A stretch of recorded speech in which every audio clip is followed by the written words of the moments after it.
तुम्ही कृषी मंत्री आहात. कृषी मंत्री असताना तुमच्याकडनं लोकांच्या, शेतकऱ्यांच्या अपेक्षा आहेत.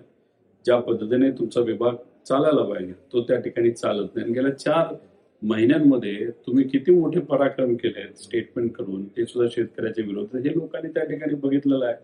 आणि त्याच्यात तुम्ही काय करत होता, कसं करत होता, कसं ते पत्त्याला पत्ता जोडत होता, हे दुनियेने बघितलेलं आहे. त्याच्यात तुम्ही म्हणाला की ते सभागृह बंद होतं.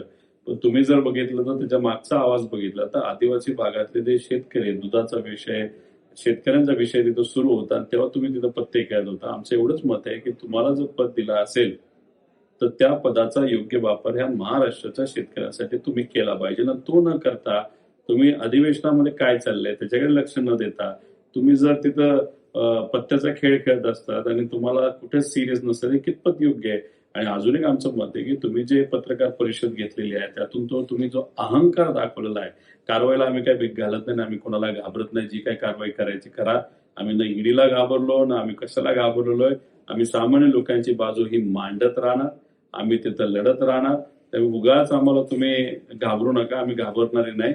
फक्त विषय एवढाच आहे की ज्या पद्धतीने गेल्या काही महिन्यांमध्ये तुमचं कार्यालय चालू आहे त्यातून फक्त काय झालं असेल शेतकऱ्याचं तर नुकसानच झालं असेल.